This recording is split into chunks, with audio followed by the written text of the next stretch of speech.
twisted and charred battle vehicles laden with armor are a close reminder of a massive Eastern Bloc military occupation that attempted to overtake Afghanistan in the 1970s and 1980s.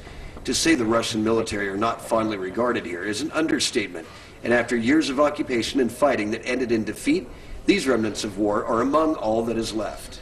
All over Afghanistan, you'll find remnants of the former Soviet presence that was here.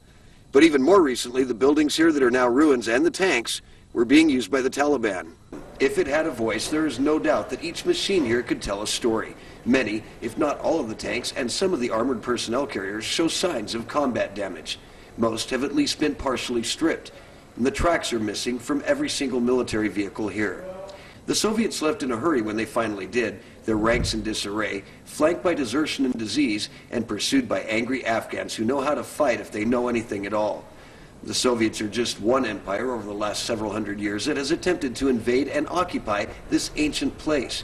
And like all that came before it, they left empty-handed and with few soldiers and pieces of equipment, as these images depict. Well, the first time I came out here, it was just amazing to see it. And everyone, like myself, everyone that comes out here, the first thing they want to do is stop and take a lot of pictures.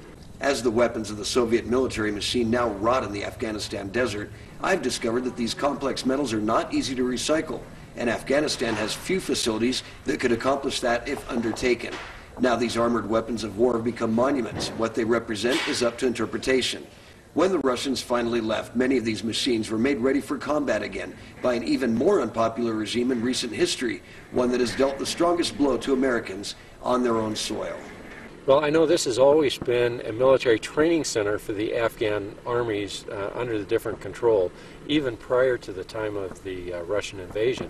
But after the Russians invaded, they used it, and they built some buildings here, and then the Taliban used it when they were here. And so some of the destroyed buildings to our left were all part of the buildings that the Taliban was using to do maintenance on the tanks that they had. The equipment left here near the Kabul Military Training Center was not the cream of the crop for the Soviet Union. The latest models appear to be the Soviet T-62 tank. Humble power plants powered these beasts of war, and the weight of them is immense. Maybe someday people here will find a way to melt them down and regain some value. Hardly a true penance for the suffering the people here underwent at the hand of the Soviets.